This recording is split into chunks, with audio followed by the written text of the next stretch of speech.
কেমন আছো আমার গল্প পাঠের আসরের সব শ্রোতা বন্ধুরা? আজকে আমি একটা ভীষণ খোলামেলা জায়গায় একদম সবুজের মাঝখানে এসে গেছি।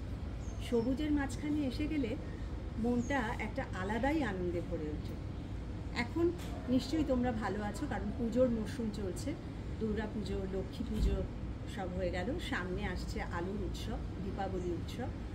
আর দীপাবলির আগে আসে ভূত চতুর্দশী। আমি একটা খুব ছোট্ট একটা মানে খুব মিষ্টি মিষ্টি ভূতের গল্প বলেছি, পড়ে শুনিয়েছি। আর আমি চেষ্টা করব আরও একটা অলৌকিক বা ভৌতিক একটা গল্প তোমাদেরকে পড়ে শোনাতে। তো আমার একটা কথা তোমাদের কাছে, একটা আর্জি ছিল, একটা রিকোয়েস্ট ছিল যে তোমরা যদি একটু বেশি বেশি করে রিভিউ দাও আমার গল্প পাঠের আসরে, যে কেমন লাগছে তোমাদের আমার গল্পগুলো।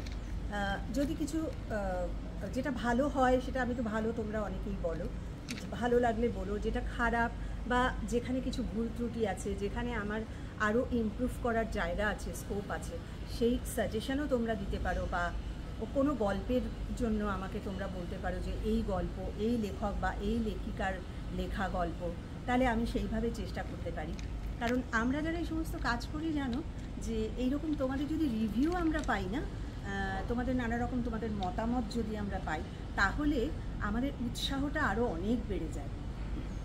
সো সেই জন্য তোমাদের কাছে এটা আমার খুব একান্ত একটা অনুরোধ রইল, তোমরা একটু বেশি বেশি করে আমাকে রিভিউ দিও। আর যারা এখনও সাবস্ক্রাইব করোনি, মানে যারা আমার গল্প শোনো, তারা তাদের আত্মীয় স্বজন, বন্ধু বান্ধব, তাদের কাছে তোমাদের যদি ভালো লাগে তাদের কাছে একটু রেফার করতে পারো। তারা যদি বেশি করে একটু সাবস্ক্রাইব করে, তাহলে আমার চ্যানেলটা আরও একটু ফ্লারিশ করবে। আর সামনে আসছে আমাদের কালী পুজো, দীপাবলি উৎসব। সকলের আত্মা, সকলের মন, সকলের চিত্ত, সকলের ভেতর মানে বাহির সমস্ত আনন্দে আলোয় উজ্জ্বল হয়ে ওঠে।